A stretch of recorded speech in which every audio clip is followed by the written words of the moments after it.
to bring up and introduce to you the Honorable Michael Caldwell. He's a Republican representative for the 20th District of the Georgia State House. Michael works for Python Safety Incorporated, located in Cherokee County. Please welcome Georgia Representative Michael Caldwell.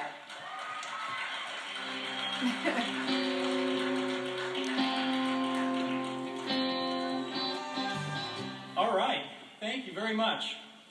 As a state legislator, I am constantly told that I am limited to the realm of the possible.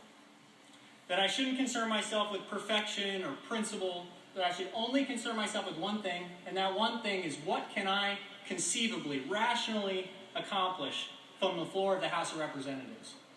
I wanted to come out today, in my short time I get to address you, I want to tell you about my perception of what the realm of the possible really does to us. My name's Michael Caldwell. I'm 23 years old, and I represent 54,000 Georgians in the State House of Representatives. Thank you. What's funny about that is that when I won this seat, it wasn't the first time I'd run for elected office. I ran for that same seat 2 years prior at 19 years old. Okay? Yeah. And when I decided to do that, I went and sat with a senior state senator, and I told him what I wanted to do. I told him what I thought I could do differently, what I thought we could be doing better. And after an hour and a half of talking, he was very kind. He told me, Michael, I appreciate what you're telling me. This all sounds great, but I'm going to be honest with you. If at your age, you can take 10% of the vote, you're going to change the way we look at Georgia politics. I took 46% of the vote that year. 2 years later, I won against an 8-year incumbent who spent $168,000 to the $16,000 I spent. I'm here to tell you that if I'd limited myself to the realm of the possible, I wouldn't be here before you today. The fact that our party limits ourselves to the realm of the possible so often, I think is what's killing us. The Democrats don't do it. If they'd limited themselves to the realm of the possible in 2008, Barack Obama would never have been elected president. We would never have Obamacare. But too often we find ourselves limiting ourselves to the realm of the possible. We have to start painting in bold colors like Reagan told us. Leave the pastels behind. Young conservatives in this country are ready to take the reins. And not in a throw out the old guard and change the country kind of way, but in a ready to contribute in a meaningful, tangible way. If you're a young conservative in here, let me know you're here. Okay, good. Now, I'm here to tell you, I spoke a couple of nights ago, and I told students, listen, you are the future of the United States, but we need you to be the present too. It's time to get up and move in a meaningful, tangible way, get forward.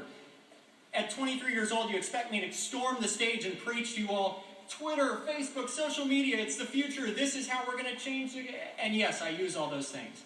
But I'm going to be honest with you, my favorite part of my legislative office isn't those things. It's what I call a campaign tracker, or a finance tracker, and a legislative tracker. State of Georgia requires that every contribution or expenditure over $100 that we disclose it quarterly or biannually, depending on the year. I disclose every penny we raise and every penny we spend daily on our website because it's better that way. I do it, if you want to track the money in Georgia, if you want to know where's the money going with this guy, we make it easier than ever before.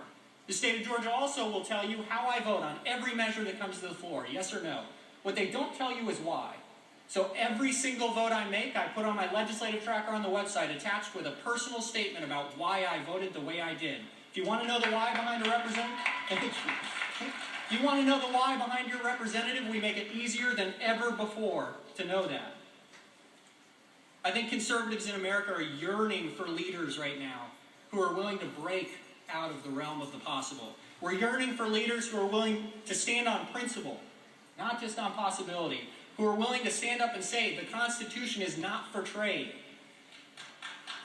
who are willing to say that we have a backbone and I will trade everything to show it's there. I will continue that push in Georgia, but I'm here today to look at all of you, to look at conservatives across this country and say, it is time to stand up and do the same. We can take this nation back. We have to break the mold. We have to play by new rules. We have to bring boldness and innovation back to this party, and that is the only way we'll win the next generation. Thank you very much.